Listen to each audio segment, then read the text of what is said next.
I will now call the Finance Commission meeting of Thursday, January 18th, 2024 into session. First order of business is approval of minutes from our meeting on December 14th, 2023. Do I have a motion? I got a question. Okay. Page. Mr. Sullivan, under 3.5, who's Mr. Sullivan? Is that The the reporter. replacement? He's the reporter for the record. Oh, What does it say? well, it said Mr. Sullivan departed the meeting at Oh, yeah. 7:15. I didn't know, okay. Yeah. All He's listed as guest attending remotely, Jeff Sullivan. right. Oh, I'm sorry. No, it's okay. All right, do we always put in reports? He's attending today too, Oh. but I don't have to put him in the minutes of them. All right, do we?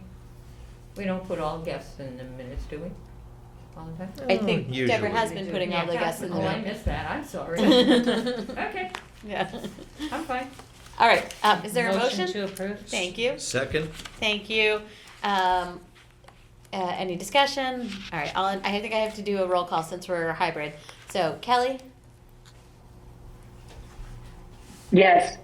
Sarah, Yes. Ann, Yes, Alan, Yes. moderator, chair votes yes. It's unanimous. I It's gonna be great. don't know what I'm doing tonight.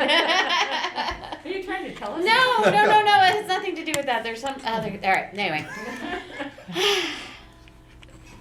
Yeah, having a day. So, Oh. first order of business is, after that is for, to discuss new growth with our town assessor. Mr. McDonough, would you like to come join us? Sure. Thank you.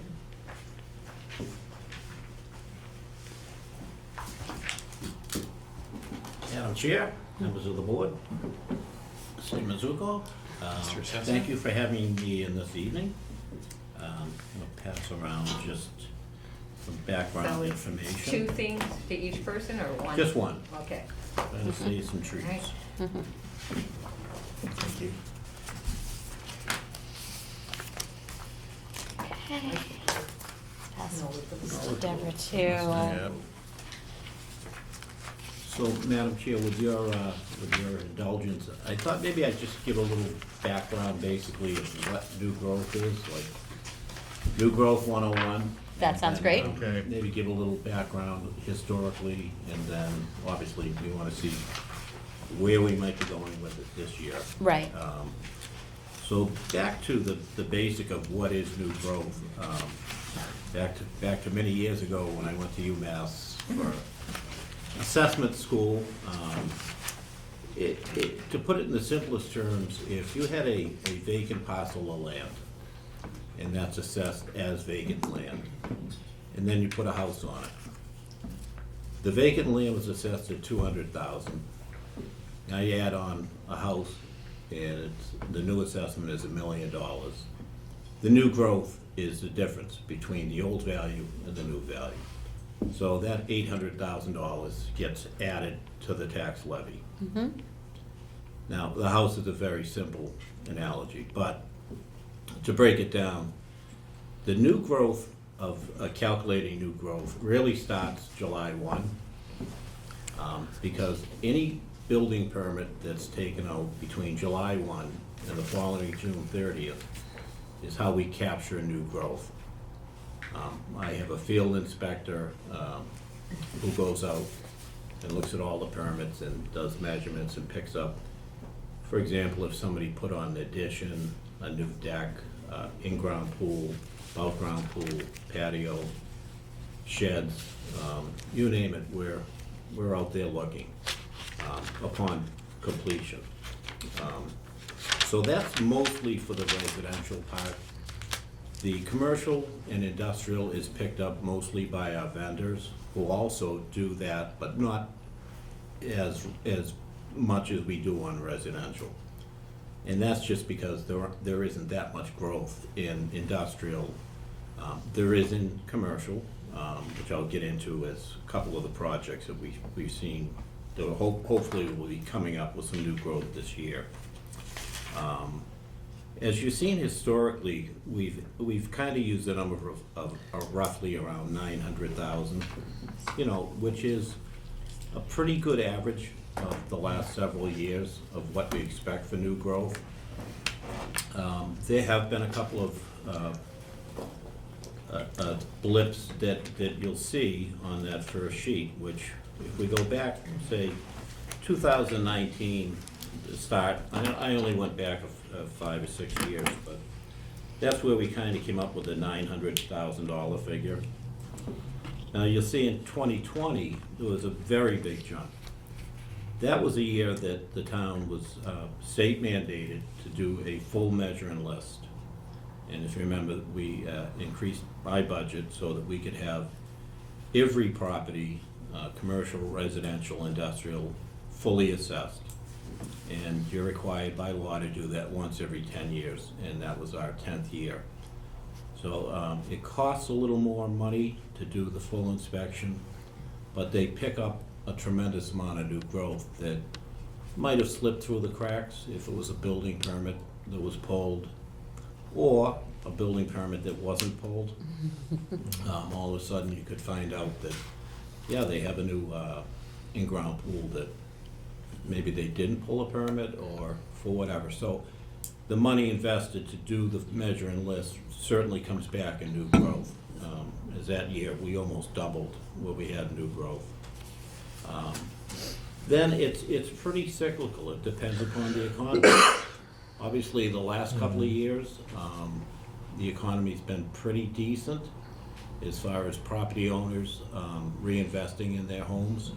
A lot of basements being finished, a lot of additions being added. And we did have some new growth over this time frame of, for example, the condominiums down at Endicott were finally completed. That was about a 2 to 3 year process from start to finish. So we picked up, 60, 40 to 50 units per year over 3 years till it was maxed out. The one thing I think everybody will notice, there's very little land left in Norwood to develop. It seems like any possible land that could be developed has been. The last few that we've seen were up on Puritan Place and across the highway. Other than that, it's just sort of spot building. The condominiums on Neponset Street have been fully developed. Mr. Gula had 5 condominiums over on Howard Street, which were completed. So as far as big projects like developments, the only one that I see coming on the horizon would be Prospect Street, with the possibility of 19, I believe it's 19 single-family homes. Oh. That's still in litigation, I think, between the parties, so that, I wouldn't want to put that down as a possibility until, everything's signed and sealed and delivered. And even then, you're probably looking at a year to a year and a half out from when shovel ready, and then when the complete project and they get the occupancy permit. So we would pick up some of the growth. We can pick up as soon as they have a foundation. We hit them for a percentage of that, anywhere from 10 up to 100% till it's completed. So we're always doing it. So I guess it's an ongoing process. A permit's pulled, we go out and inspect, and then we put that information in, change the values. And we're doing that all year round until we can finally submit those figures to the state. And that's the other part of it, that no matter what we come up with and say is new growth, the state will come back and say that qualifies or that does not. And Does that that happen often? I'm sorry. no, they're for the most part they take the figures that we give them. Okay.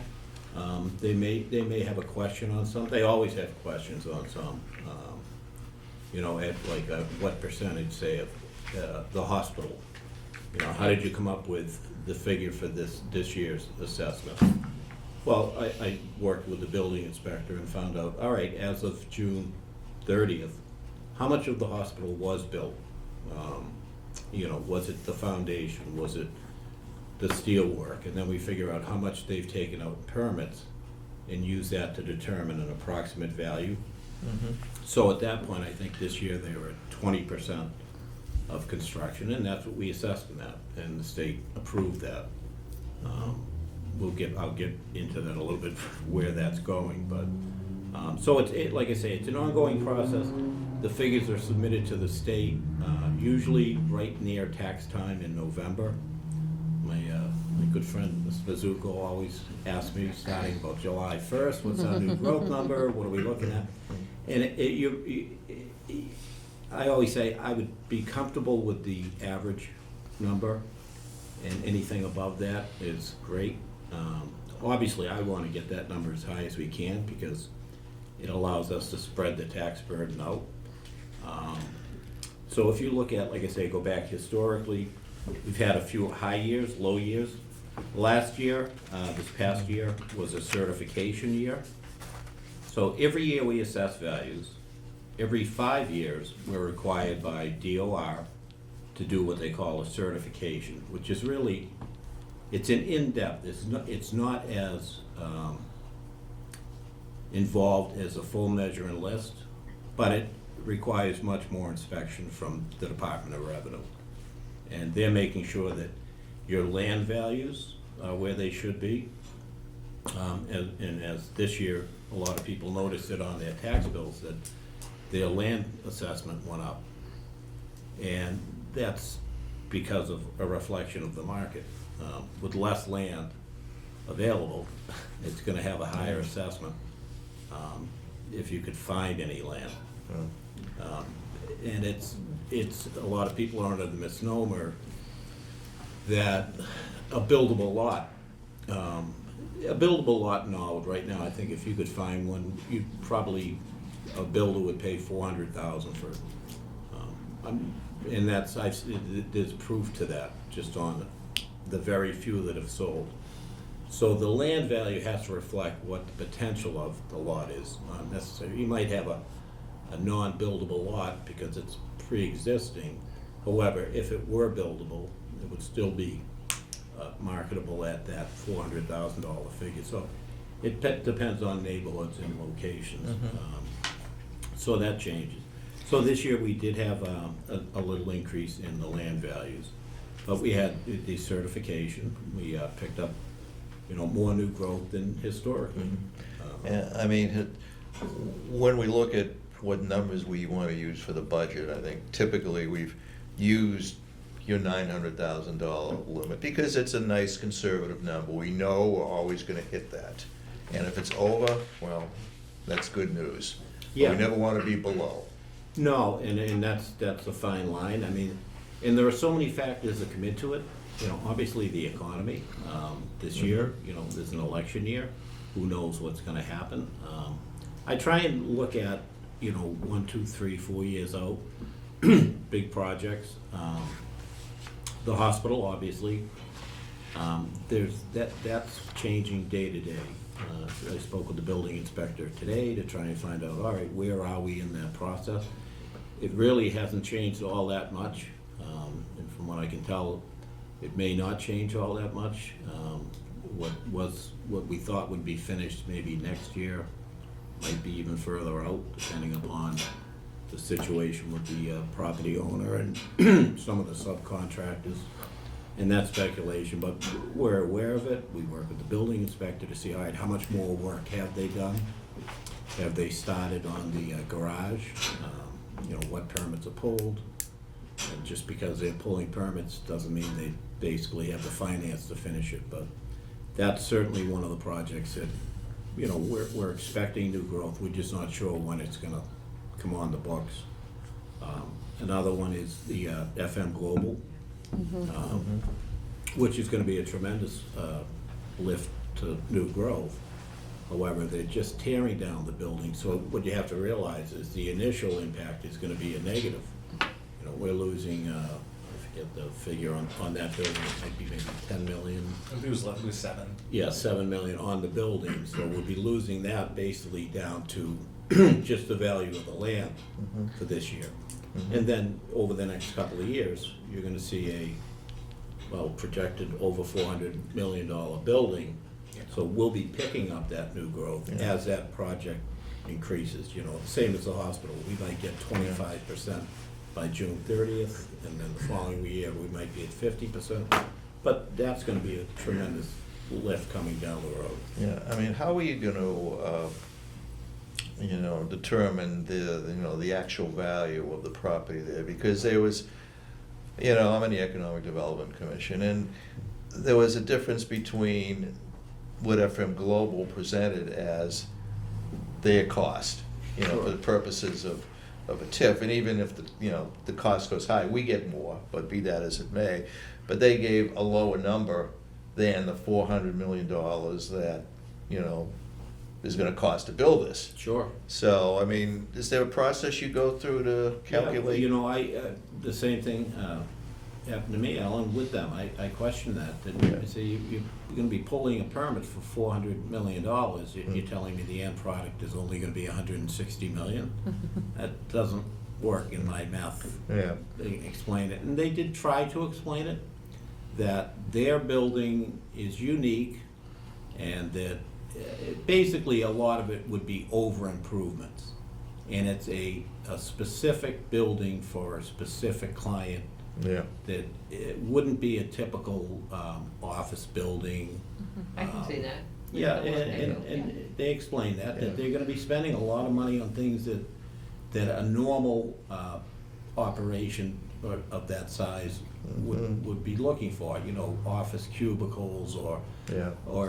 research and development. Carpet's always an example I like to use. You can carpet the building for, call it $100,000. If you want to buy imported, very fancy carpet that costs $800,000, there's not an increased assessed value because your carpet is really nice. And given the size of this company, I expect you're going to have a lot of fancy carpet. Yeah, which is it's sort of like when somebody does even on a smaller scale at a home, they may do a $50,000 bathroom, which is not unheard of to do over a bathroom for that amount. That doesn't necessarily equate to a $50,000 increase in the value. Yeah. It's what any buyer and seller would agree to. So they did explain that a lot of what they're gonna be putting in there, a lot of what would be considered really livable space is gonna be like gymnasiums. They're gonna have extra high ceilings that, not your typical building is the way I guess you could best describe it. But that doesn't mean that we're gonna take their $160 million, because we're gonna go by what our people tell us, basically. This is what the cost is. When they did the TIF, I think they used a number of $65 million, okay? Now, assuming that if the number is higher, then, they may get a little bit more of a TIF, but we get much, much more in taxes. So I'm curious, what happens if you say the number is X and they say the number is Y? Is there a process that you go through to come up with an agreement? Yeah, I mean, they've basically agreed that the figure we come up with will be the starting point, and then any new growth from there will come into the TIF. Mm-hmm. So we're in pretty good shape for what we're gonna come up with, because we're gonna come up with what the market value is, and they've agreed to do that. Okay. And then it's just, you have to understand, the TIF really relates to new growth. Right. So it's only above and beyond that. Yeah. So we're gonna tax them at what they should be at. Yeah, okay. And it's much like Moderna. I mean, they have a TIF, and they're spending millions and millions up there, but a lot of it is not necessarily translating to new growth, because they're taking existing buildings and rehabbing them, and taking what was an old, well, they used it as a school, A one of the mansion. buildings. Yeah. TIF. I mean, I forget the auto mechanic school that was up there. Oh, UTI. Yeah. Yeah, so, they transformed that, so the building itself didn't change, just the use of the building. So it went from an educational to a research and development. So that changed the code basically of what it would be assessed at from, you know, a school to a research and development, which you can tax at a higher rate. But they haven't put up any huge new buildings. There is one that's coming on that we've been monitoring, and that's really the first new building. Even with the mansion, you know, they're taking an existing building and they're gonna retrofit it, but it's not gonna be additional space, and we may get them for some new growth, you know, depending upon the change in use. Yeah. So that's another one that we're always obviously looking at. Yep. I had mentioned the Prospect Street lots, you know, if and when they do come on. And other is The just, place down by, where Expo is, Mr. Frank's. yeah, that's Will that just be- went before the Board of Selectmen. I don't think it's even gone. Too early, right? Yeah, Yeah, that's probably a year, I would Or say. two, yeah. Much like the ones in South Norwood, I think that there's another hearing coming up. There's like 8 units, I think. down there. That one on Washington Street. Yeah. But those, I mean, the one next to Mr. Frank's, for instance, there's growth there, but remember, there's existing value of the buildings that you're losing as well. Yeah. So, it washes out, we'll gain something on it, but, I think Yeah, the so it- existing value of those buildings is in the negative, isn't it? well, no, we assess them as much as we can. Are they an asset to the community? No. Okay. So I guess it's like I had started to say, it's an ongoing process. I mean, if you look back historically, you'll see, you know, what's picked up. Kelly, we'll make sure that you get copies of this I'm later. sorry, I should have got these in advance. You know, surprisingly, like this year, there was a big growth, this is the last page, in personal property. Now, personal property, a lot of people aren't even really sure what personal property is, but for lay people out there, it's, if you're operating a business anywhere in the town, the state allows us to tax you on anything that you're used to produce that business or in the operation of that business. It could be something as simple as a deli, and we would assess them for the meat slicer, for the camera system, for the phones, for the desks. In an office building, it would be desks, chairs, reception area, copy machine, anything used in the operation of the business.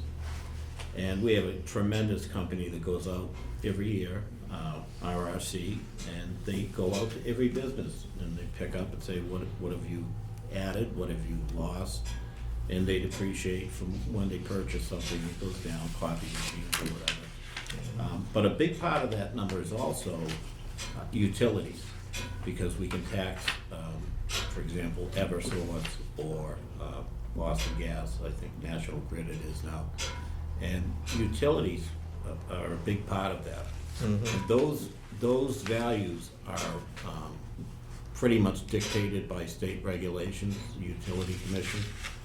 So we kind of pick that up by default, and it depends on how generous the Department of Utilities is. Yeah. So that's a variable, like I say, this year was a very large number.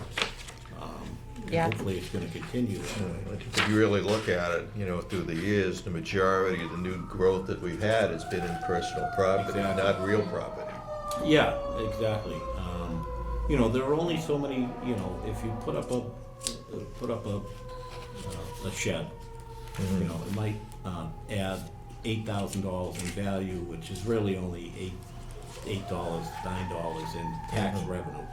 But, you know, you pick up, trust me, I have picked up, you know, 300 or 400 sheds a year. And people are like, what do you mean you're taxed for a shed? Well, that's what's allowed. And, you know, small things like patios and porches and decks and finished basements, those are all ongoing that are picked up throughout the year. And then we put it all together at the end and submit it to the state. So I guess what I'm trying to say is it fluctuates year to year. I think the 900,000 is a pretty good indicator of where it's been. And there are some projects coming on, not necessarily that they're gonna be on for this year, but in the next couple of years, I think they'll be coming on. Okay. Any questions from the committee? I don't think so. Thank you very much. Thank you. Thank you, Tim. Thank you, members. Just two things I wanted to just mention related to that real quick. You never lose new growth, so if we don't project it and then we get it, it factors into the following year's budget. So it's not like, darn, we missed it, we said we'd have 900,000, it came in at 1.4. You always follow that up at your following year's budget. And Alan, you asked a question earlier about an appeal process separate from TIFs. If somebody disagrees with their assessment, it goes to the assessor. If they disagree with that, it goes to the Board of Assessors. From there, it goes to the state appellate tax Okay. board, who ultimately Okay. makes a determination one way or another. Okay, all right, Okay. good. Thank you. All right, the next order of the agenda is to meet with the facilities department. Mr. Riccardi, would you like to come join us? Mary O'Brien's with me. Mary O'Brien, welcome. Sit between you two guys.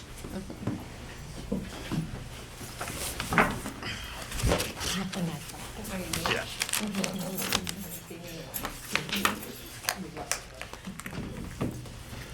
So I'm just gonna pass out, since the facility department, we're 3 years old, and this is just a 3-year look at work orders between the town and the schools. And I'm not gonna, it's great bedtime reading for you. I'm not gonna go over it, but it breaks it down by craft, the craftsman, it breaks it down by building. And we averaged about 5,000 work orders over the 3 years. And those are accomplished basically by 7 guys. They're our trades guys, and they are constantly moving. And if you, later on, you go through there, you can see the many different things that take place in the facilities department. We also, which don't include in that number, is our capital outlay projects that we either do and or supervise it being done. And so just a quick look-see at the Balch, we did the gas conversion, the boilers to gas, from oil to gas. They're actually dual fuel. The front stairs were done. This is all in the last year. The front stairs were done. Lentils on the rotary side over the windows were done this summer. The gym floor was done this past summer. At the high school, we did the gym floor. We converted all the lights in the library to LEDs. We had the parking lots at the Willard and the Oldham, the never-ending parking lot jobs. But they're done.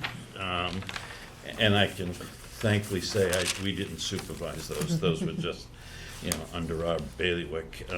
We did a town-wide roof study, and we're in the second phase. That's not only taking a look at what the condition of our roofs and projecting out when they would need to be replaced, but it was also doing any repairs and cleaning. It's a year contract. They're in the second phase of the cleaning, and obviously the weather has stopped them in their tracks, but I can say through the last 2 rainstorms, we had very little leakage happening, which is tremendous when Those you were think amazing about. storms, yeah. Yeah, exactly. And most of it was probably coming through the brick from the wind being driven in, but it was very little water. We did the bathroom here, town hall, the men's room downstairs. Which, if I could just interrupt for a second, I know it sounds strange to say please go look at a men's room, but if you look at the men's room on the first floor of Town Hall, it's an example of a project that if we put it out to bid, probably would have been $50,000-$60,000, if not more, for a contractor to come in. The bathroom needed some work. There were some issues. It was effectively entirely done, sort of ground up by facilities within the operating budget, because it was mostly the labor costs and some other items that we needed that would have been on a capital plan at a significant amount. Right. Also, the women's locker room at the Civic is wrapping up. It should be done by the end of this month. And that is on budget. And all of these projects are basically on budget or under budget. We haven't gone over anywhere. Jobs that are in progress is the HVAC system at the police and fire station. We actually, it was actually started last week. They're doing some of the interior in the ceiling work on the fire department side. And the fire department has been very accommodating and having 2-3 workers in there at 7 o'clock in the morning. And they started actually in the bunk rooms. So it's, hopefully we're gonna be done by the summer with that system, and hopefully the expectation is that puts to bed once and for all the HVAC system issues in that building. So that's our major plan. Police community room, that's been all done, except we're waiting for the selection of the rug, and that room will be 100% complete. Civic facade, they are gonna start in the spring. They, like everything else in this country, getting the limestone is a major issue. So they've audited it, and it's gonna arrive in the spring. Fire department apparatus floor, we're gonna bring in a structural engineer and/or an architect to take a look and see. There are some cracks, but it's a radiant heat. The heat is working fine. There's no, it hasn't, the cracks have not compromised the radiant heat. So we're gonna have an architect tell us whether they think we should do anything but, you know, open up the cracks and epoxy and leave it there. It's, you know, we're leaning towards it's just stress fractures on a floor that has heavy equipment going in and out of it. Right. So we'll hopefully know. We can't do that until the spring, because we can't take all the equipment outside the winter and leave it on the apron. Yep. Right. So that's gonna be a springtime, and hopefully that decision will impact the future capital outlay request that's in. And have they done the work on the apron yet?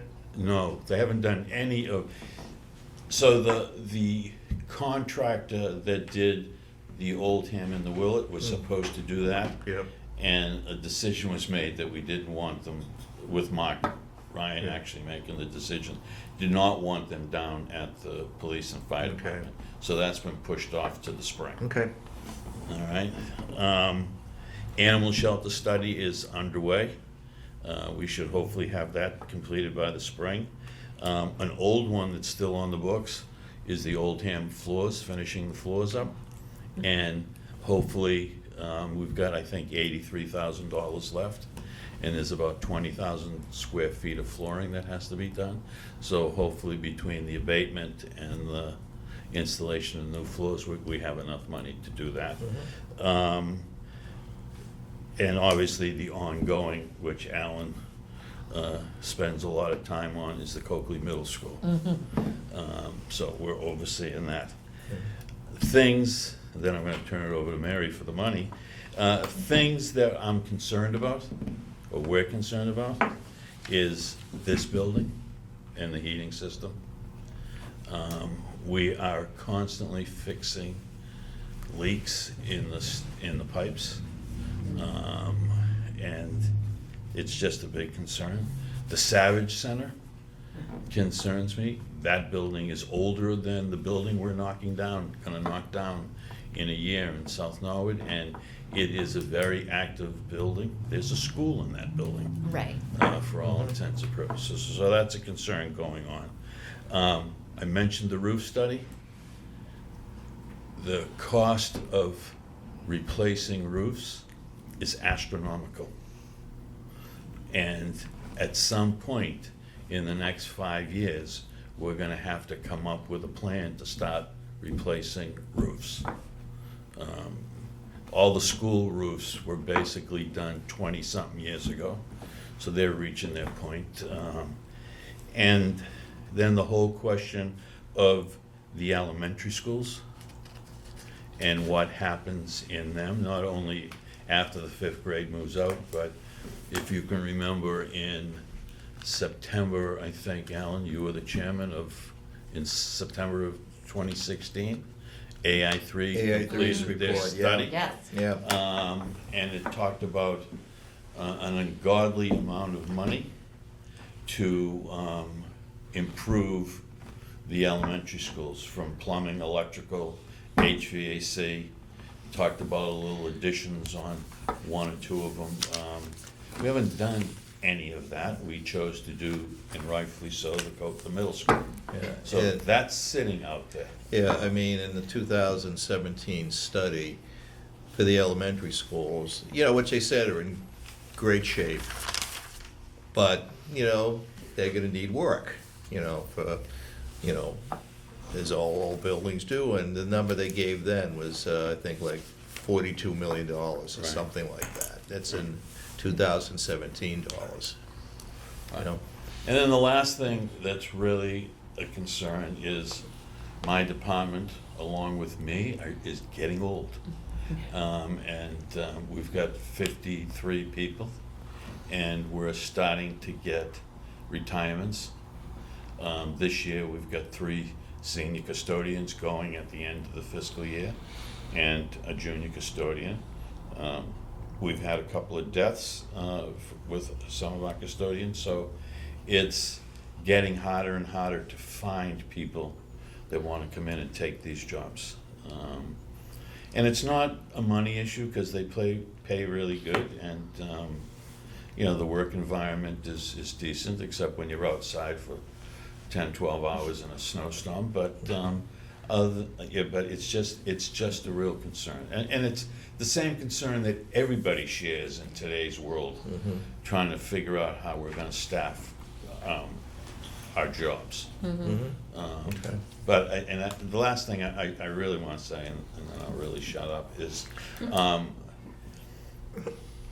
the 7 guys that do all of the work. I'm not talking about the custodians. They do their jobs. The buildings are clean and everything else. But the 7 trades guys that come in, 3 tradesmen actually, and then the laborers, and Chris Folan, who actually runs the day-to-day operations in the place, do an unbelievable job. It is amazing to me how they, it just, because it never ends, and it never ends because of the amount of people in the buildings, Sure. and it never ends because of the age of the buildings. So it's constant, and I can honestly tell you, in the 12 years that I've been doing this, I've never gotten a complaint from anybody about the attitude, the cleanliness of people respecting their space. You know, sometimes we don't finish when we should finish, but, you know, the interpersonal part of it is just amazing, and it's unbelievable. And it's a credit to those guys, and they're dedicated to doing their jobs. I mean, they even put up with him, so it's, And that's saying something. yeah. Exactly. So with that, Mary's gonna give just a little update on where we are this year with our money. Can I have a question? Sure. Are we looking at the library again? There is a study that's, I believe, up in the purchasing agent's office Oh. to go out. Okay. And that would be a full building study, Yeah. from the envelope to the HVAC to all the other mechanical stuff, to painting, to programmatic changes or growths, whatever they want to do. That's another big ticket item somewhere down the road. I was listening. Hmm? I was listening. So I printed out just, as of the end of December, where we're at in our budget. And a lot of our expenses, we encumber a lot of it upfront at the beginning of the year. It just makes it easier and faster to pay the invoices as we get them in. But we're seeing a lot more because of our older buildings and older equipment. A lot of stuff is going, especially at the Savage Center, the chairlift. And we've already spent not all of it's hit this yet. Spent money them trying to fix it, and it's not hasn't been able to fix it, and we're gonna be needing, what do they call it? 33,000. No, how is it? Oh, we're they're gonna have to fix it? do a retro kit. So at the Savage, and I said I was gonna keep quiet, but there are 3 lifts in the Savage that get you up to the first floor, get you to Yeah. the second floor, get you down to the gym. Right. The middle one, which is one that goes around a corner, Oh, yeah. which I have Yeah. learned in the last 3 weeks is very rare and very complicated. That's the one, obviously, that breaks, that broke. They've sent the boards out, it's over 25 years old. They've sent the boards out to be reworked, I guess. That didn't work. Now the company has a retro kit that they come in and they obviously leave the frame and everything and put all new guts in. So, you know, and it's kind of sole proprietor, it's one.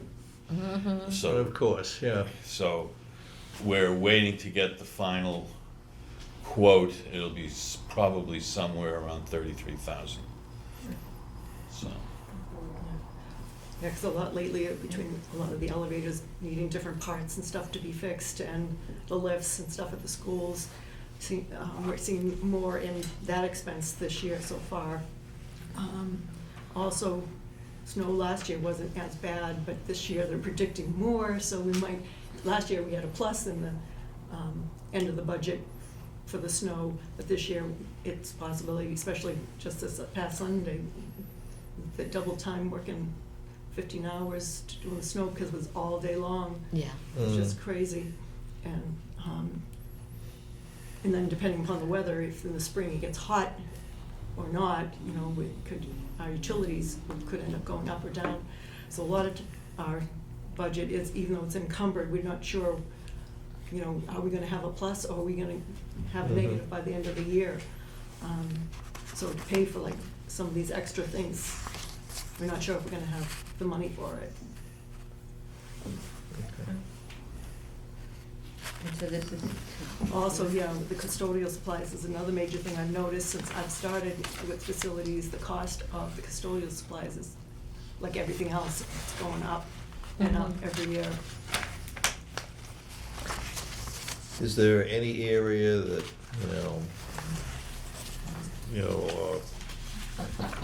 buildings or whatever that seem to be, more needy? more need, yeah, I'm trying to think of the right term, seem to be, Since I've been in the position, I seem noticed to that be more, yeah. last year it was this building, but this year it's this building, so it's Yeah. not the same one all the Okay. time. we are holding our breath, hopefully middle school, to make it to, Another year and a half. Yeah. exactly, Yeah. holding our breath. What? A year and a half? Yeah, I mean, it's gonna, substantial completion will be June of 2025, so, we got 2 more winters to go through. Right. You'd hate to have to dump $500,000 into the building to use it for 8 months. Right. Right. Exactly. Yeah.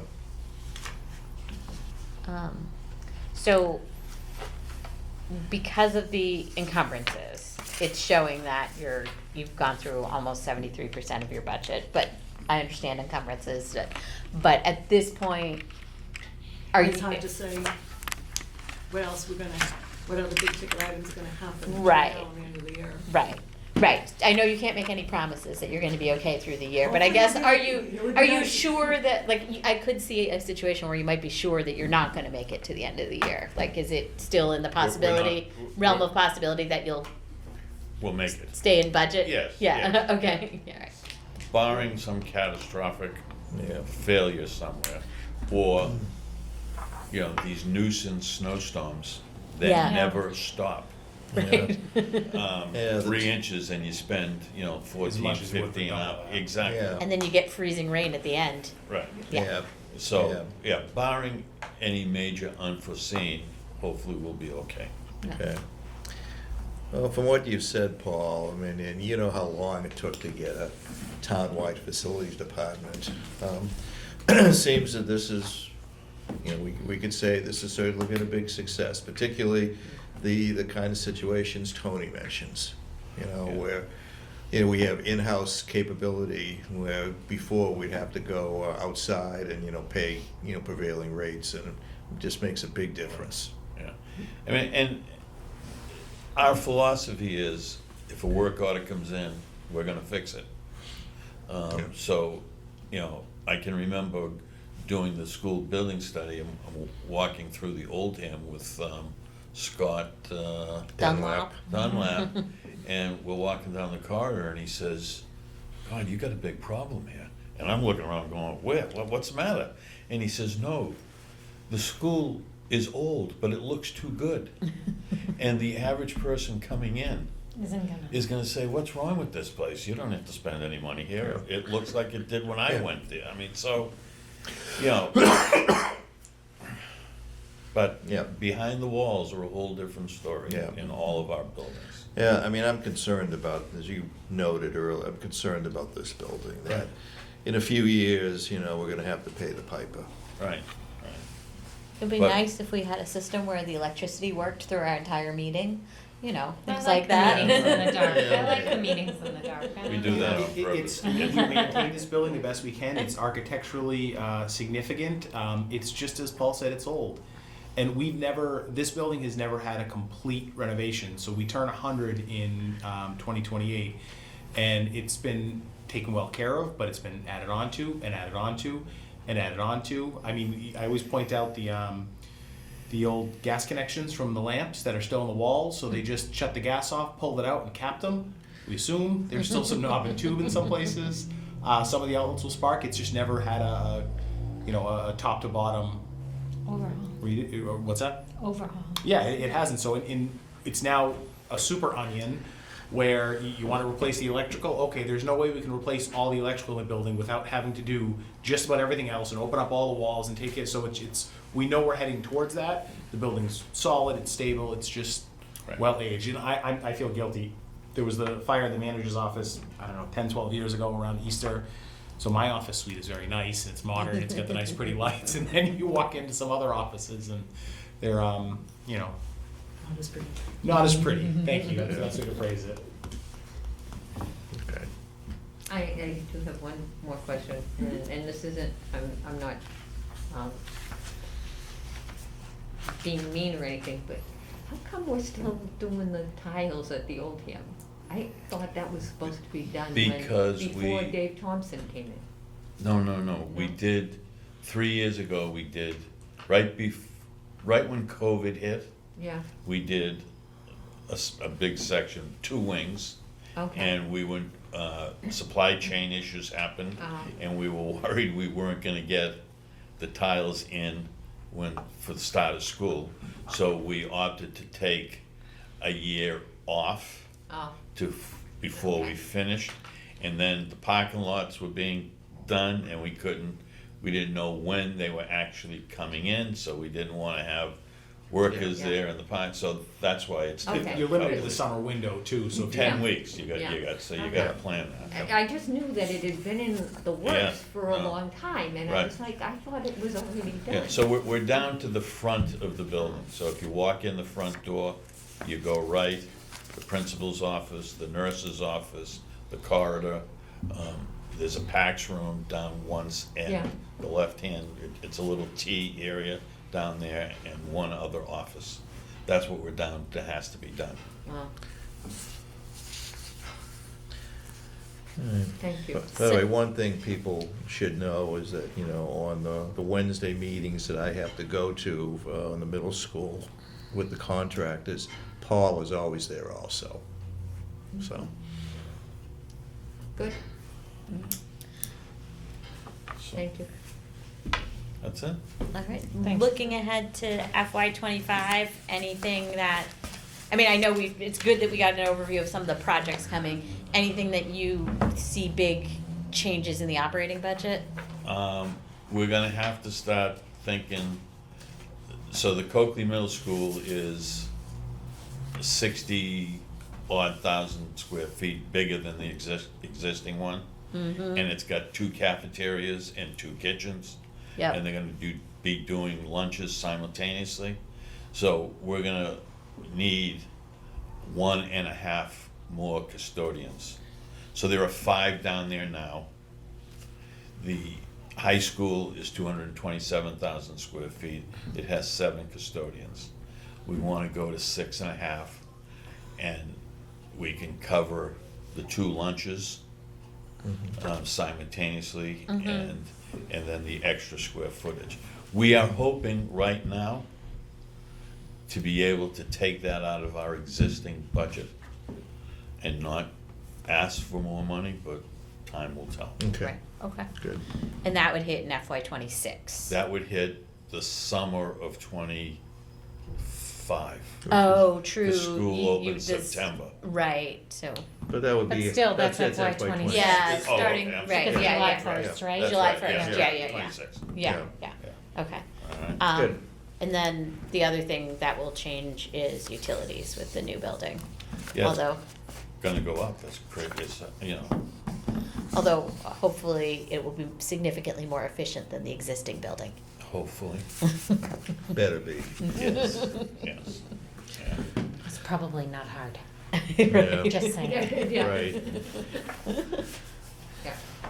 All right, any other questions? No, I thank you. Thank you All right, very much. thank you. Thank I you. don't know about Good you night. guys, but I'm Paul, very thank you. happy. Paul. Yeah. I'm very happy that we have them as a separate entity. Absolutely. There's a lot of costs you're not gonna see that you're avoiding by being able to do projects and being able to get them done and Yeah. having a team in place. It's worth its weight in gold. Downtime in work, for workers too, you know, I mean, Over time, you're aligning more your systems, you know, we don't have the money to ever go in and do everything all at Yeah. once, but you start having the same team that's installing cameras, that's installing door locks, and over time, Yeah. those things do save you money when it's not, we're operating 82 Yeah. different camera systems and 1,500 different key card swaps, and not that we have that many, but. Yeah, I mean, it's like for the middle school, you know, we're trying to get proprietary items when we can. You know, so we have consistency throughout the system. You know, whether it's, locks or, things like that. And it makes a big difference. Simple things we've been able to have them do, install panic buttons where we need them in some places, and it's Yeah. not, let's go out to bid and let's get a vendor in, and they only want to do it if the job is this size, and then you get 3 quotes and it's, great, is it 60 grand, 80 grand, or 110 grand? Well, facilities did it for 7 grand worth of equipment in some of their time, so. Yeah, yeah, good. good. All Good right. thing. Next item is OPEB. OPEB, very fun. I've been looking forward to this. Then we can bring up my presentation. We are going to talk about OPEB and GASB 75, even GASB 74. I want to start just giving an overview briefly on how health insurance works for municipal and state employees, because it's a little bit different and there's some quirks to the law.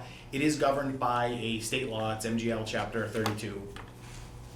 Every employee has to be offered health insurance. If an employee routinely works 20 hours a week or more, they are offered the same health insurance that everyone else is, and there's no half charge for health insurance or anything like that. So if we hire you, that's why we always talk about that 20-hour limit is very important to us. Once you are consistently 20 hours, you are entitled to health insurance through the town. You are also entitled to retiree health insurance at that time if you vest in the system, which takes about 10 years. We really aren't allowed under the law to tier health insurance. Some towns do it, but a strict interpretation of 32B is that all employees in a category have to be offered the same health benefit. So we can't have employees hired before such and such a date having X, employees after this date having Y in terms of the percentage that the town covers. Some towns do it, but most labor organizations are aware that they would probably win a court case. Even though the state's able to do it, they have a separate system, so that's why you don't see us changing health insurance unless it applies to the bulk of the workforce. Retirees can be separate from active employees, but that's really the only separation that you can do. It's also not by union. It's governed by call it a townwide agreement. We switched to the GIC several years ago, the state insurance plan, which puts us in a pool with a number of other municipalities and the Commonwealth itself. As part of that process, the state sort of allowed you to do it administratively, if you will, and go through a process. You form what's called a PEC committee. It involves a couple of the unions, a retiree, and then the town. We saved quite a bit of money when we went to the GIC. That does set the framework for bargaining health insurance going forward. So I can't talk to one union and say, hey, I'll give you 8% if you cut this on your health insurance, or go to another union and say, we love you guys, you're going to go up to us covering 99% of your health insurance. It has to be done system-wide, if you will. That's not necessarily the case with retiree health insurance, but that's a separate animal. Retiree healthcare, once adopted, is mandatory. There are actually 6 or 7 towns in the Commonwealth that never adopted retiree healthcare. Unfortunately, back in the 50s when most people were doing that, nobody thought that would become the issue that it's become. And very cleverly, whoever wrote the law at the time did state that once you have opted into this, towns cannot opt out of it. So somebody back in the 50s knew this was going to happen, and we're still living with it today. If you go to the next slide. I talked about the PEC agreement. We did save a lot of money with the GIC. If we did ever want to try to switch our health insurance provider, we have to work through that same PEC process. I can tell you, given our loss ratios with the GIC, we would not be a good client out there on the market.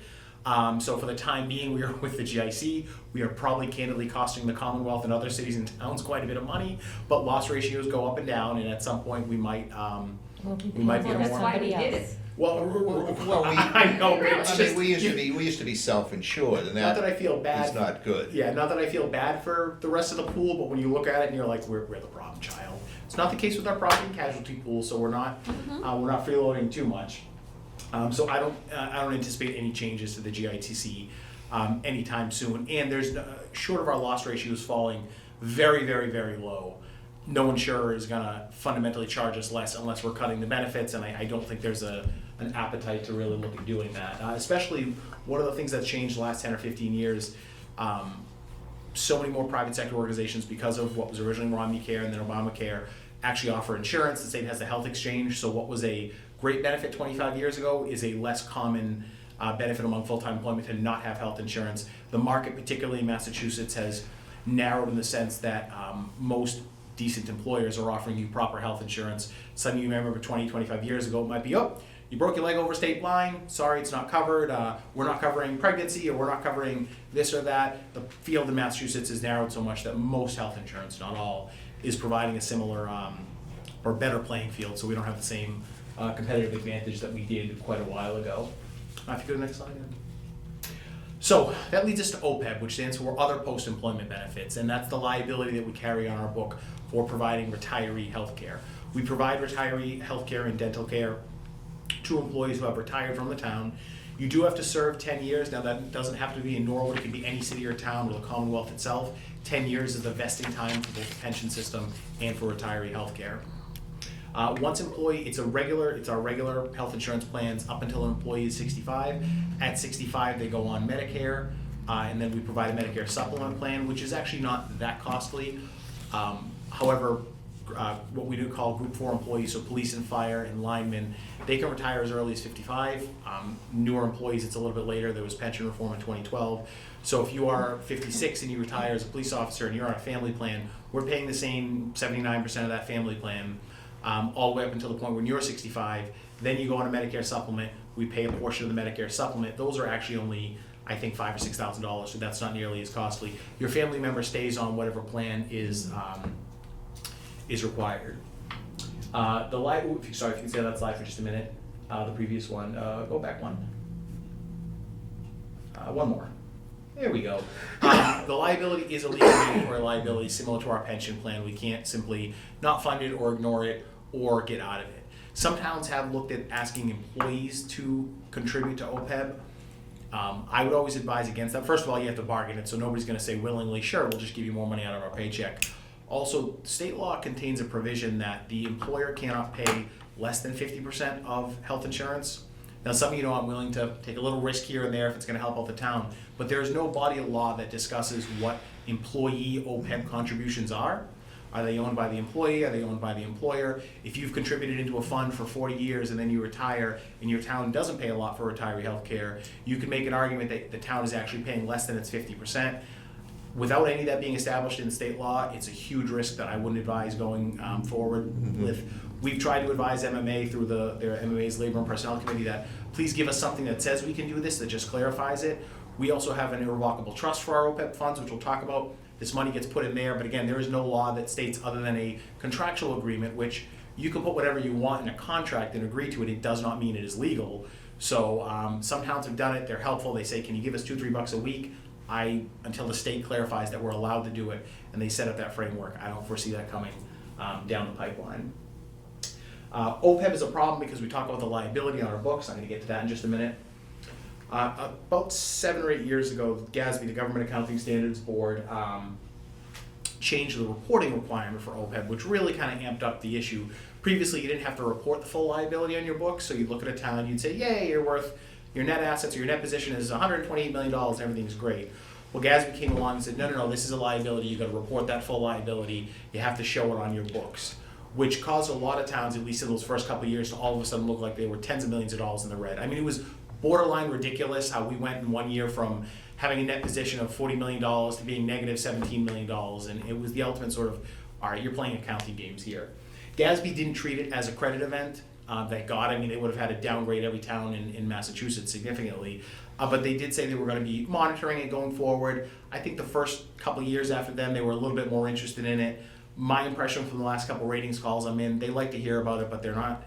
They're asking about it, they want you to be doing something, but they realize that the numbers, which you'll see in a minute, are just borderline unrealistic. I did go to the next slide. We talked about GASB. We'll go one more. I did mention something in the previous slide that you can keep it here. Most towns pay on a pay-as-you-go basis. So that's not how we've handled the pension system for many years, which employees contribute, the employer contributes, it goes into a fund, and the expenses and the pensions are then paid out of that fund.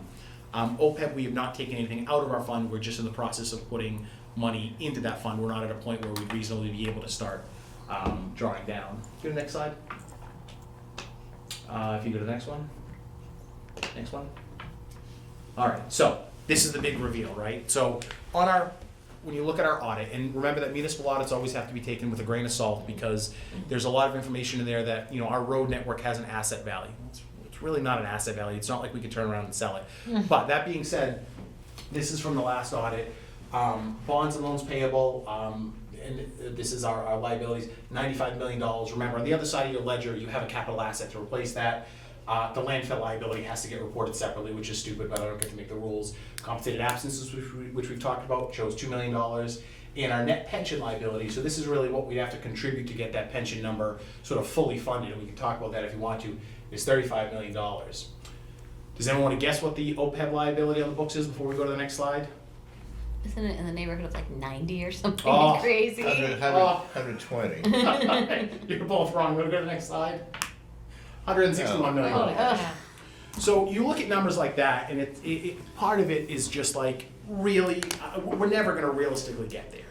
We were able to clean up our balance sheet a little bit a couple of years ago by convincing the rating agencies, look, when we're fully funded, this is what a lot of towns are doing, when we're fully funded with the pension system and in a good place, we will then turn that significant money over to OPEB. So we will really start dumping money into OPEB at that point. So that's every 10 years, where we go into a crash in Wall Street, right? Well, correct. And then we have to turn around again because we're not fully funded in our. I think it was sometime in the 80s where the state Fine. set their first pension funding requirement that everyone would be done by Yeah, 1988 or 1989, and it's gone, and it's gone, and it's gone, and it's gone. Will we ever get there?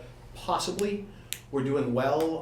2022, fiscal 22 was bad for retirement boards in general. That's bounced back, but we actually had the best performance we lost the least among retirement boards, so that's not a bad thing. I am concerned with the expenses going up, but that's another concern. But in a perfect world, this would get added to our current fund balance, which we'll go to in a minute, and then we would be perfectly fine. I can tell you that number is not based in reality and would never actually be that level. But it's done the same way the pension plan is, which is you have all these employees who are retired, you have all these employees who are going to retire, and what are you going to possibly need to spend over the next 50 or 60 million years, and it's this total dollar amount. And you don't have a lot of money in the bank, whereas the pension fund has $80 million in it or something thereof, so they know that your pension fund is going to be generating money, while our OPEB fund is only generating a little bit of money because it's not nearly as large. But I think there's still some positives there. So do I consider that a real number? No. Should we continue to work towards it? Absolutely. But it's a little funky. How much is our annual expense? Like, we're paying as you go now. Yeah. So, like, for FY24, how much are we spending on It's a benefits good that question. would be OPEB? I'd have to get you the number. I think it's in the couple $1 million range. We can find out for you. So that's a perfect, you're fully funded and you've got your future liabilities and you don't need to contribute. Remember, the pension system, no matter what, once we're fully funded, we still have a direct contribution and employees are still contributing. That's why the OPEB number is higher, because there's no other side of the mechanism. But it's still not real. If we had $166 million in the bank, we could almost fund all of our damn health insurance at that amount. Deb, can you go to the next slide? So I talked about it not being a credit event, but we still got to be mindful of it. It is something that gets discussed. If you go to the next slide. So the good news is, where are we with our OPEB trust fund? About $5.5 million. You'll notice since fiscal 16, I think we've made actually very good progress. Combination of, we do a flat $250,000 in the budget, plus anything that's left in the health insurance budget every year. So for FY16 going up to 23, from 1.2 million to 5.6 million, and we did take, it looks like a little bit of a market loss there. I think that's great progress. I don't think anyone can deny that it's not. Haven't done the math just at the rate that we're going, when we'll hit $166 million and adjust for it, probably sometime around 2207. But I still think nobody can deny we're making progress. And if we did, not that we could, if we stopped and we said, well, let's take the interest every year and apply it to health, retiree health care, you could conservatively get 100, 200 grand out of that, which would not be the worst thing in the world. It's 20 retirees, we probably have a few hundred, but I think it actually shows some good progress. I think I have one more. Deb, see what the next slide is? I think it's just wrapping up with what we, so the $250,000 hasn't changed. We are transferring what's left at health insurance. Some years it's a good number, some years it's not such a great number. We've started having the utilities make sure they're contributing to the fund. I think it was the prior fiscal year, we started making sure that they're making a direct contribution. In the past, it was always sort of just assumed it was there because it helped balance the overall budget and there was a number there. So that $250,000 is probably 3.25 if you take light broadband and water and sewer. So that's all a good thing helping. So now that like light is its own, we don't call it an enterprise fund, but essentially an enterprise fund. But their retirees are still part of our OPEB? They are. I did look into whether or not, it's a great question, the light department can set up its own OPEB trust fund. And the answer I got is yes. The law is structured that you can, it's a political subdivision in any of its governmental units, and a light department for that purpose is considered a governmental unit. Concord has their town and their light department together, and they're rich, so they're close to fully funded. And their schools has a separate OPEB trust fund. I don't know how that ever developed, but that's a possibility that we're looking at, that they might be able to have their own trust fund that they could possibly fund at a higher rate than the town can, because it's a legitimate expense, it's a legitimate liability. Maybe they could get their small portion to fully funded in 10 years, whereas we know we're not going to be fully funded with OPEB in 10 years. In a perfect world, it'd be great to look at doing that with the pension fund. You could say, hey, we've taken this section off here and it's fully funded. That would require changes to state law and all sorts of stuff that we'd probably never get done if we wanted to.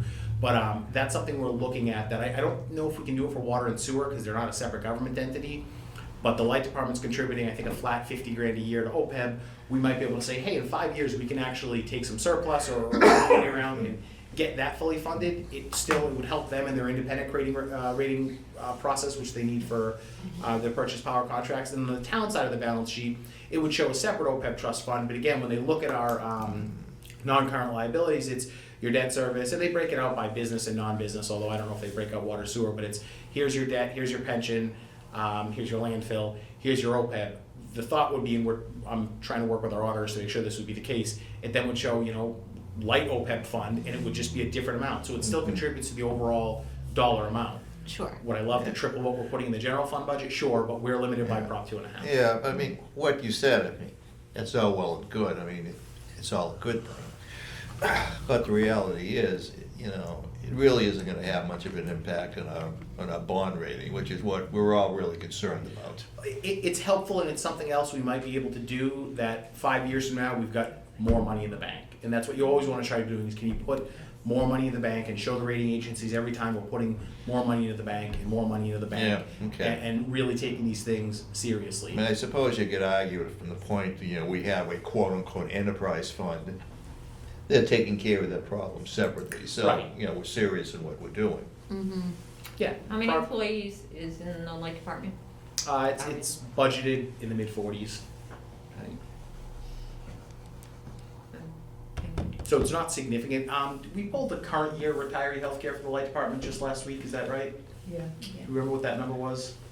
For a year, it's about 220,000. So the direct amount that the light department pays for retiree healthcare, and we gotta make a budget adjustment next year to make sure that that's properly accounted for their retirees, is 200 grand a year, to give you an example of what it is. I do wanna see if I can get an independent actuary to come in and look at some of the light department costs, just to make sure we're recovering the correct amount. Obviously, I wouldn't want that to go down, but we've always used a percentage of payroll for the pension, and everyone kind of says, yeah, that's good, but I wouldn't mind an independent person saying, no, I've actually analyzed it, and you're right or you're wrong. What their independent OPEB contribution would be, God only knows, but we might be able to get there sooner. Cause like retiree healthcare for town and light is being paid together right now, and it's about 2.1 million a year.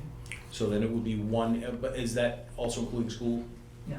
Okay, so 1.8 on the general government side. And I think as everyone knows, we don't pay teachers' pensions. That's a state obligation, but we do pay the OPEB. So, general government, retiree healthcare is about $2 million a year? Is that what If you include just the light said? department, yeah, ballpark. Yeah. Okay. Do we know what the schools is?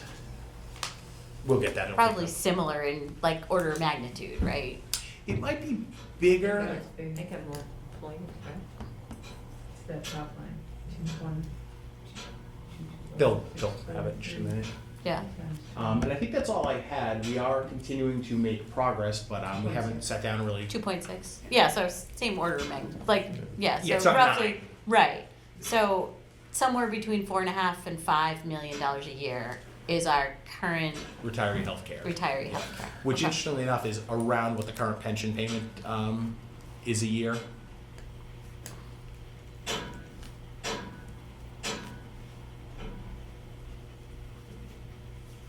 So that's why you can see, even sort of prudent investor rule, they would say, well, you need 110 or 120 million dollars in a fund balance to cover that cost every year.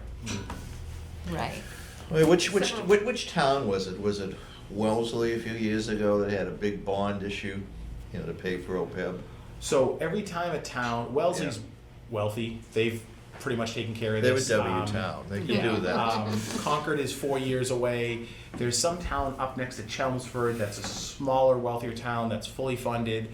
Every time somebody's done a pension Westford? Is it No, it's not Westford. Groton?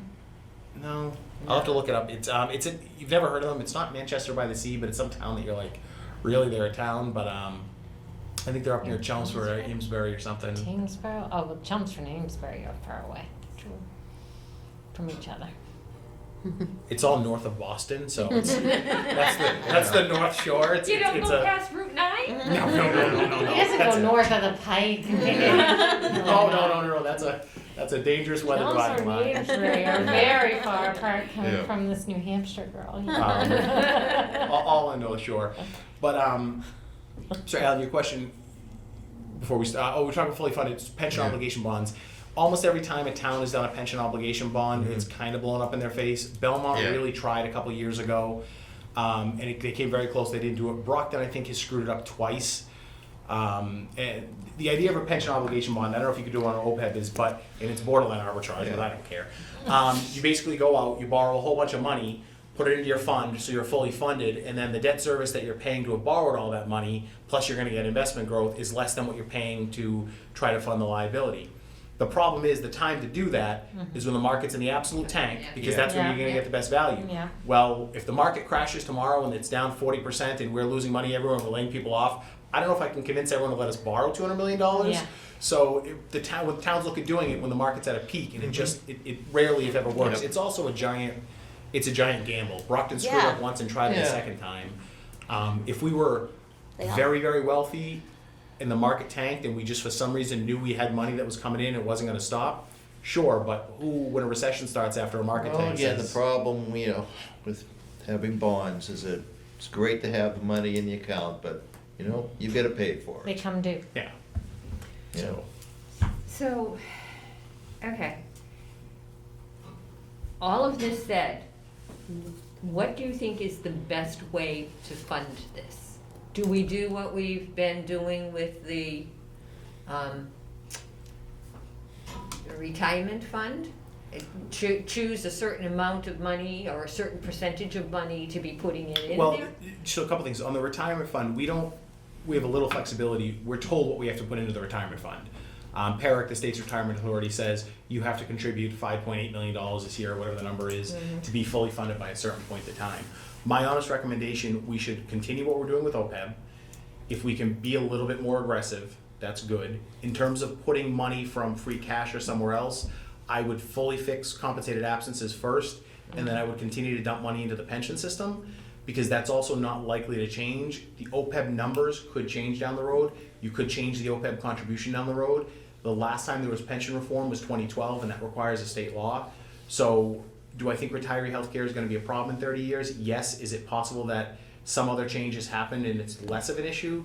Yes. So until we're fully funded and then some on the pension system, We've been there. correct, and a lot of towns have, and we're still good in the high 70s, and we're still keeping up. I would put not that we have extra money, take care of things like compensated absences, take care of the pension fund. Even if we threw an extra $500,000 a year into the pension fund, one way to think about that, one of the reasons it's as valuable as it is that goes in and it's gonna be invested for any number of cycles before it's coming out, so it's the best dollar amount. If at the end of this year we have $5 million left in free cash and we said, okay, we wanna put $1 million away, how do we do it? I would say compensated absence or just throw it at the pension fund. 40 years from now, we'll be paying pensions. Will we be paying retiree healthcare? Probably. But, at some point, there may be a national healthcare system. I At was some gonna point, say there's a possibility of. that could change. At some point, the contribution rates could change, and that $160 million liability could drop down to 130. The pension liabilities are going to be there, but people are spending less time in the workplace. They're not, most organizations seeing this. We have fewer and fewer 20, 30, 40-year Vested, yeah. employees. So that could change, but that pension obligation, you retire tomorrow and you live 20, 30 years, we're still paying that. The retiree healthcare, I'm less concerned about. I would put the pension system above that. In Okay. smaller things that have an operational impact, like compensated absences, as well above of this massive liability that we're never gonna have $160 million in the bank. And at the rate the numbers are going, it's gonna be $300 million. Let's take care of the pension system. We know we have to. The pension Also- system by law right now says we have to be fully funded by 2040. And so if you look at the numbers that are in that plan that we just got from Parrot, that yeah. Parrot, it's like 5 million, 6 million, gets up to almost 10 million in the late 2030s. And that's before been it's kicked. fully funded in 2040. Yeah, that's been kicked out since the late 80s. I mean, the state set their first goal that 1989 we're all going to be funded, and 2030 will probably become, or 2040, 2050 and 2060. But the pension's going to be there, and I don't see that changing anytime soon. Okay.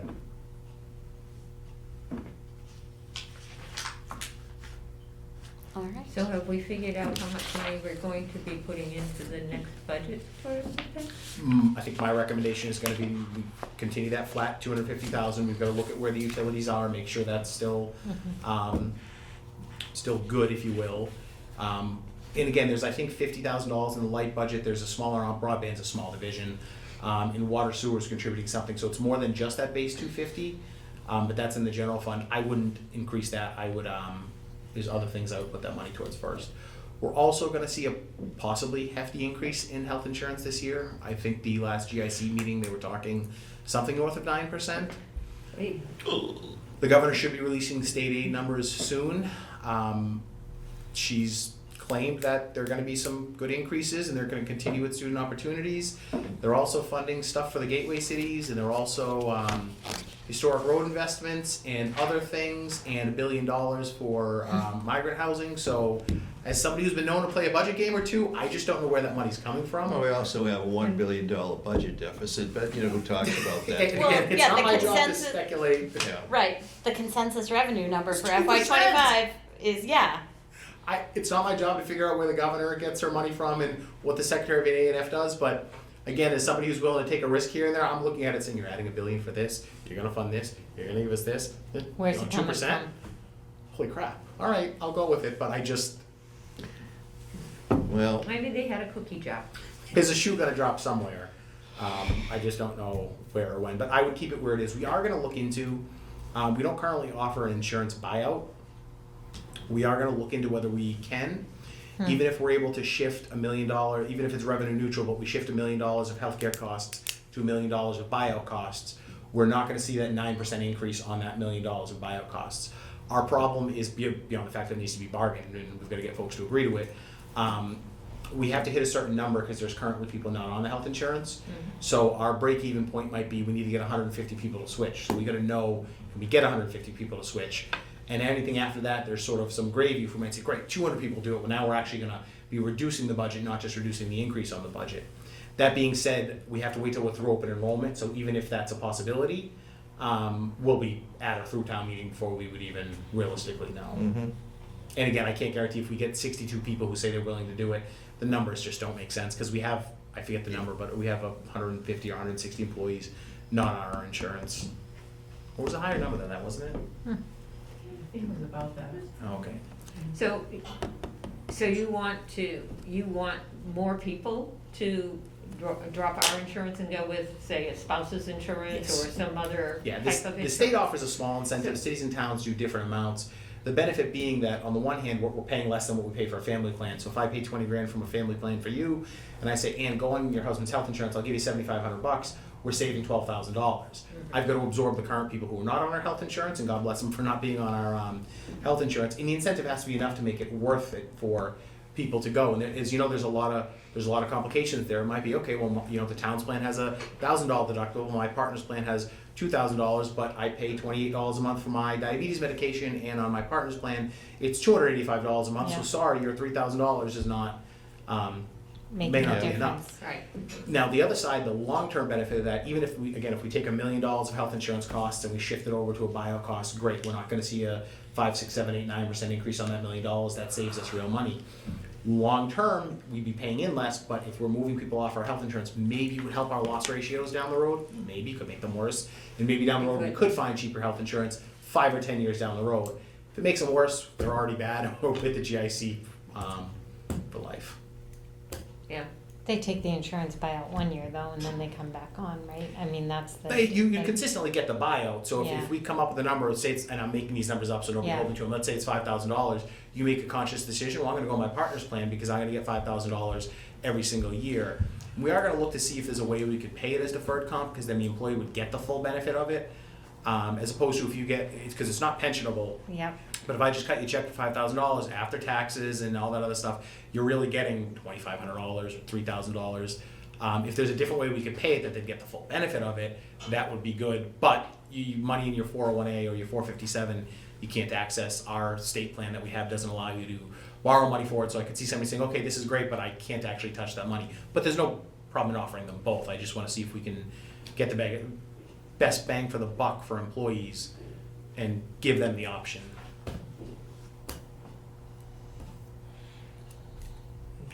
Yeah.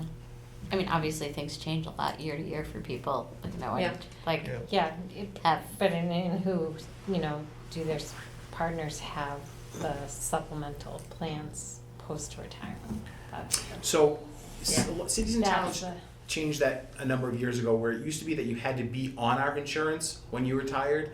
We've changed that here, and most towns have changed that, because for that very reason, people would do that. The year before they retire, they'd say, well, I gotta get the retiree healthcare, so I'm Right, jumping on the yeah, town's insurance to that's get it. what Even if they would have otherwise stayed on their spouse's insurance. Mhm. Now, if you retire from the system and you are allowed to get it, you can access it afterwards. So if you're 65 and you All right. retire, Okay. and your partner is 58, and you say, well, I like my partner's insurance, I don't want this crap, I'm staying on their insurance, you can stay on their insurance, and then when you both retire, if you retire from our system, you have access to it. So That takes away that question, that's Yeah. fine. yeah. Yeah, but again, it's all hypothetical. We may not get the interest level if the dollar amount is just not Yep. there. Yeah, And I don't want to say that we're not necessarily being generous enough with the offer, but for some people, it's just not going to make sense it for doesn't make Sure. sense, a yeah. reasonable amount of money. Yep, Mhm. right. There's Yep. an awful lot of thought that should be put into health insurance.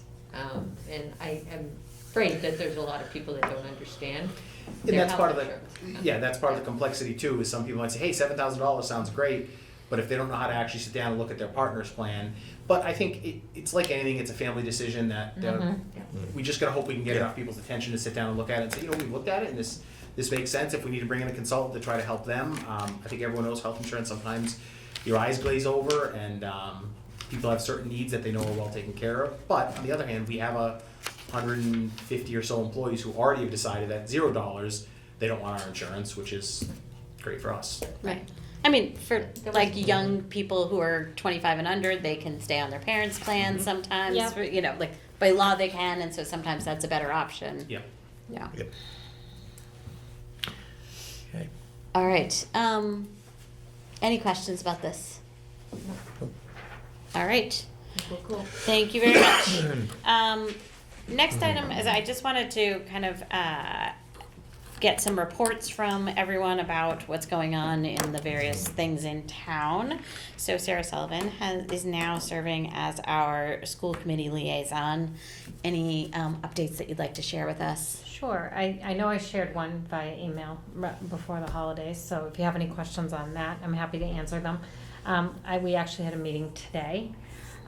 They did want me to let you know that you will see on Wednesday at school committee, they are going to request 2 additional paraprofessionals for students that are entering LMPA. So those will be coming in on Wednesday night. So that was one thing. They talked about, I think a lot of the things that we're talking about, looking for guidance on fiscal year 25. I think they're really looking forward to the, January 31st budget balancing committee meeting, really hoping that provides some guidance on how to get through, how to move ahead with fiscal year 25. They're in the midst of that. Met Wells is meeting with administrators. They're having a budget workshop next week, so they're moving forward with all of that. One of the other things that came up, and I suggested that Ms. Stewart reach out to you, was compensated absences and revisiting that discussion as well before, because we had all talked about it at the town meeting in November. So it's like, when is the timeline to revisit that? I did push for Teresa to reach out to you, Maya, because I think just a basic understanding. I think to have just a discussion, it might be helpful. And then what else?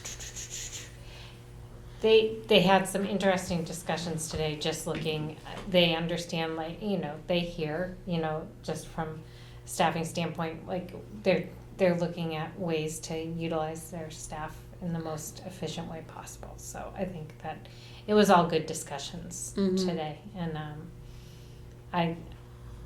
I'm still learning, so I'm doing a lot of listening, but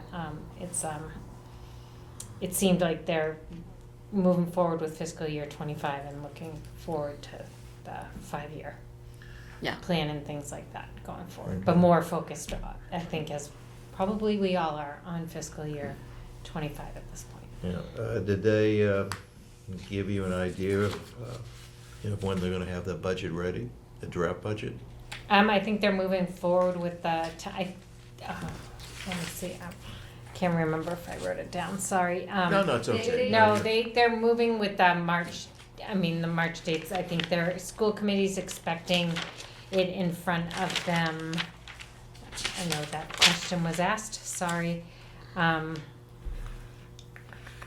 course, I didn't write down the date, but it was in February, one of the February meetings. But it's. Matt's working from the standpoint of he, as interim and being new, they're going to look at all requests and roll that all into one, and then start from there and move backwards, which I think is probably a great way to do the budget process, especially him being new. So Good. I think that they had a process that if they stick to the process that they had, I think they'll be fine.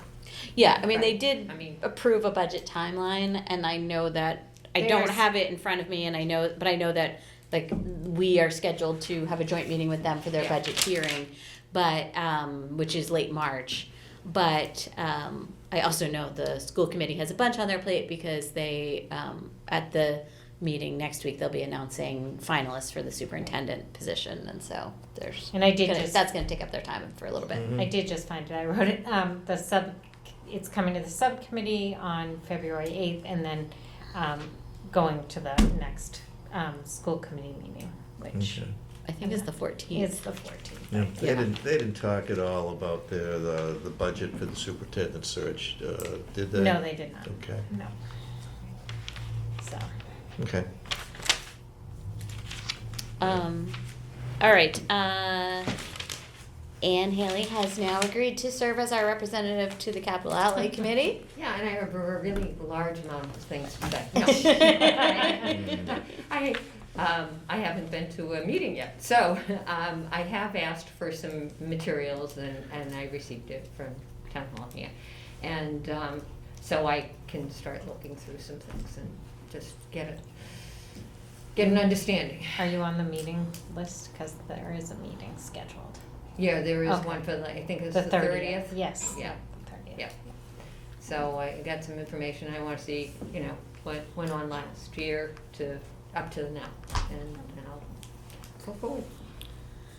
And then Alan and I Mhm. serve as the representatives to the Budget Balancing Committee. The Budget Balancing Committee is scheduled to meet on Wednesday, January 31st at 6:30. And I think by then we will have hopefully some state numbers, preliminary state numbers, and Yeah, we're gonna get, we're gonna get an updated 5-year sheet out. When we get the state numbers in, we're just sort of waiting to see, and we gotta put in that bad health insurance adjustment that nobody wants to put in. right, I don't know if it's gonna get better, but we'll see what the state comes out with. right. Well, I'd rather, have a realistic number now, and we'll just see what And that's what it traditionally gives when we us. start the process. We gotta see what the state's coming up with. Again, the governor seems like she's going to be very friendly to cities and towns. It's just, the state's got a lot on its plate as well. Yeah. I feel like there's sort of two parallel, there's two big tasks that have to happen, but they're kind of on parallel tracks at this point. We have to talk about the FY25 budget. Like, it's already time to be doing that.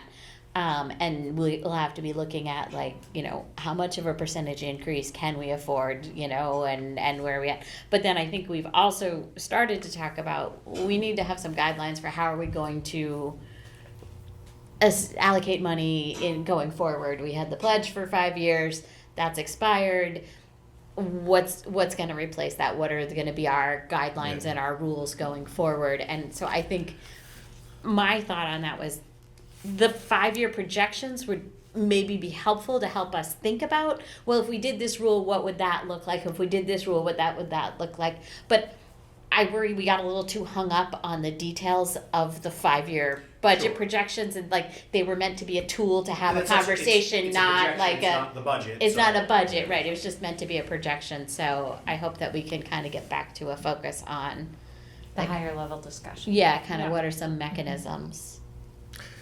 Yeah, again, of course, until I heard some of what Tony said about the health insurance, I was pretty confident that somehow we'd get through FY25 without much of a problem. I think we probably will. Again, I'm a little bit more concerned about the out years.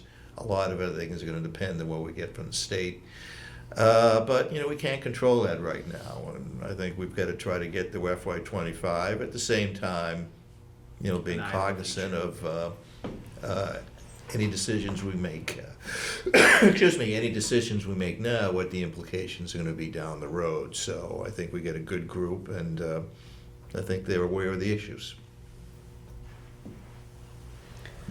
Because the I don't want to say the shared cost will be set once we know. We really got to wait for the GIC number, but we'll start with a scary number.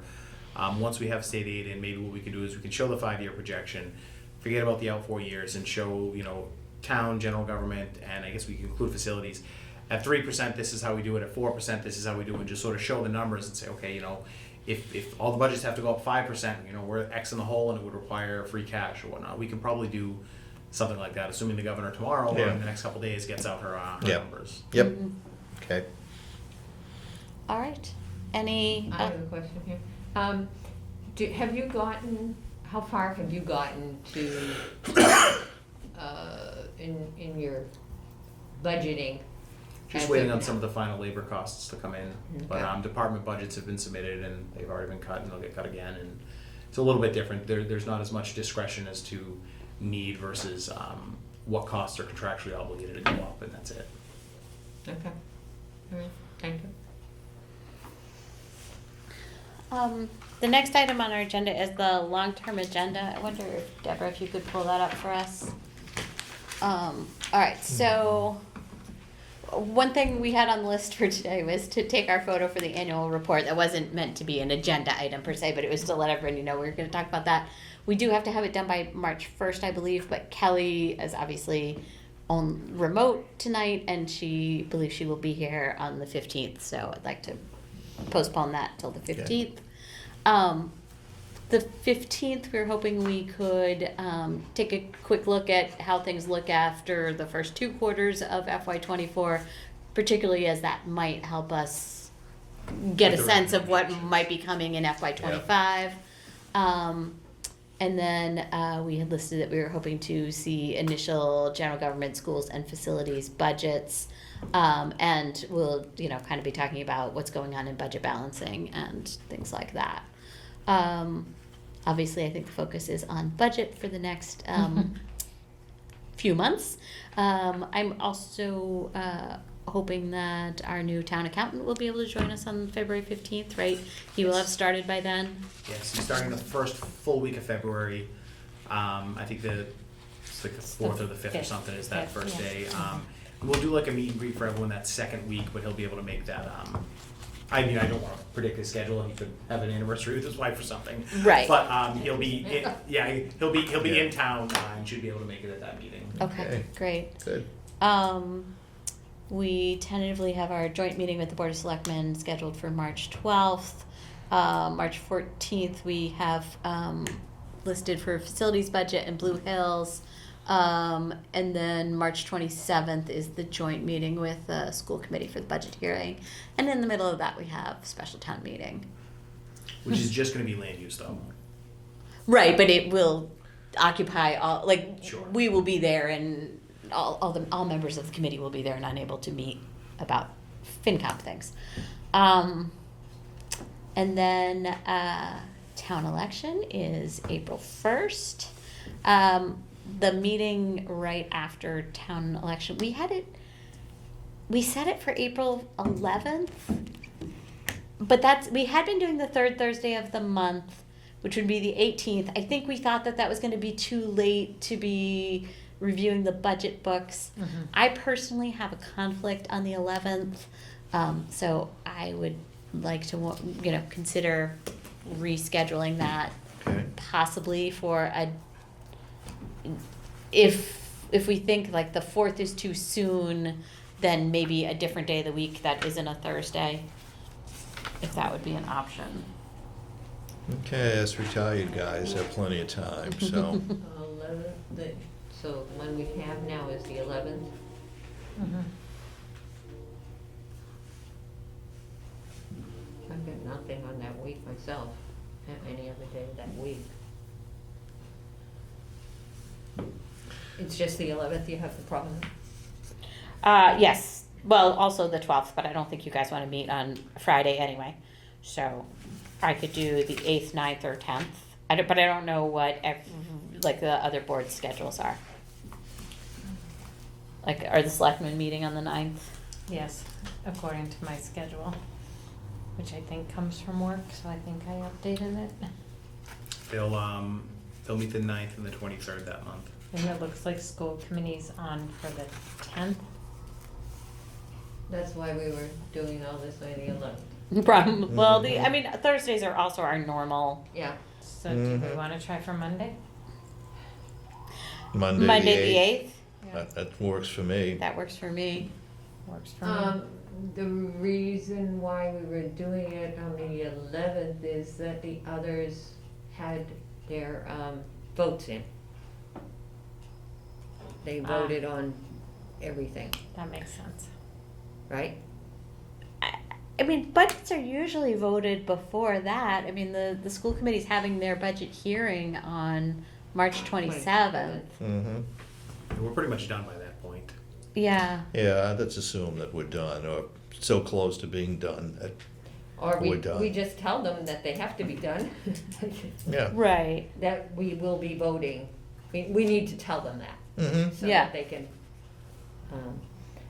I think that our goal would be to vote for the budgets before that. This is just, I guess, the final piece, and because at this point we'd be reviewing and approving the budget books, and so right. the budgets should have been set long before that. Yeah, if it's just the budget, I don't want to say you don't have to, if you've already approved the budget books, you don't need to necessarily review and approve at a meeting. What we've done in the past is everyone sends in their comments and add this, take this, hey, this is a mistake, that, if it reduces a little bit of pressure on there. Right. it was to review and approve the special town meeting articles and prepare the pink sheets. Although the reality is that, you know, by that point, we're gonna have to have the budget books essentially done so we can get them printed and out to people, so. Right. Right, I don't think we've ever made any budget changes past April 1st, so I think we're, No, I mean, the only changes I think well, I mean, in years gone by, we did, recent past, we haven't. I think the only issues with the budget books are, you know, the typical, you know, little things here or there that are easily correctable, but we've got to go through. So, I mean, I can, the 8th is no problem for me. Okay, can we tentatively schedule that for the 8th? Thank you. And then, obviously, we have time before now and then. And there's actually an election that week before, and so it's possible I could no longer be on the committee anyway, and so then it won't matter to me when you guys meet. Oh, then okay, let's keep it on let's keep it for the 11th then, you know? All right. Any other topics for discussion? I think, Deborah, you can put this away so we can see Kelly again, if you don't mind. Thank you. Hi. Hi. So I had something I wanted to share that dovetails nicely into what you just said, Maya, if that's okay. Sure. Okay. So I know I've talked to several people separately. I wanted to just let everyone formally know that I will not be running for re-election for FinCom in April. I very much appreciate all the time that I've spent with everyone, and I have the utmost respect for every one of the board members that I've worked with and all of the different people within town that I've worked with. And I thank everyone very, very much for all the experience and all the cool people I really got to meet and get to know better. And I'll still be staying involved in government, but I, for those that know me, I have 2 small children, and one of the most passionate things for me is to be able to coach them. And I want to make sure that I'm able to prioritize that when my kids are still young. So I thank every single one on the board for their mentorship, their guidance, just the conversations, the arguments, everything that we've done together. It's been a great 6 years. And I especially want to say thank you to Judy Langone, who's no longer on the board, but for her mentor and guidance-ship and all the troubles she caused and that Ann Haley yelled at us about while we were on the board together. So thank you very much to everyone, Alan, Maya, Sarah, and of course, Ann Haley, for everything, and to all those people that were on the board before. I really, really appreciate you. And if there's anything I could do to help in the future, please let me know. Kelly, as long as I assume you're still gonna be in town meeting, could you bring us candy at the front desk? I can. I sure will. Absolutely. Okay. Alan, you got it. Okay, thank you. We will miss you. Yes, well, Yeah. she's got a few more meetings to go. Before she dumps us. But you know, Kelly, I always looked forward to hearing what you had to say about different things that you researched your information and you did a great job. So thank you, and keep doing it until April. Yes. Thank you so much, Miss Haley. I very much respect that. Thank you. And I understand where you're coming from. Your kids are only young once. Yeah, Yeah. enjoy that while you can. Yep. Yeah. Mm-hmm. Then they get to be in the 20s. And we're getting like close to mine. the end. They still Yeah, and we're like, getting they close to still the like end, you. as much as I hate to say it, but Good. All right, thank you. Any action items in particular out of tonight's meeting? I think we had asked about the number about the OPEB, but we got that answer during the meeting. I don't think there was anything else that I kind don't of. know if we've sent it out yet, but we can send it No, out and we you can just let us know haven't what had you. that Okay, Yeah. yes, please. I would like to suggest, since the light department came up so much in different discussions here tonight, I would like to ask that we have the light department come in and we go over their budgets, their well, I was gonna call it stabilization fund, but that's the wrong word, right? The reserve fund, whatever. All of those things that we haven't really gotten an opportunity now that everything has settled down for the light department, now that they're in like some kind of mode, I'd just like to see it, be able to talk to people about it and see where different money is going and how different it is from what we've been doing over the years. So, that's my request, please, to fit this in at some place in there, We'll work on something. something. Okay, yeah. Okay. Okay. I Thank you. will get with Mr. Mizuko and figure out a time to add that to the long-term agenda. Yes, Okay. please. Yeah. Okay.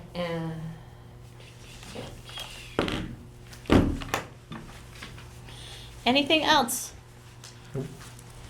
All right, well then, would anyone like to make a motion to adjourn? So moved? Is there a second? I was just gonna say, yeah, I second. All right. Hey. Then I will poll Kelly.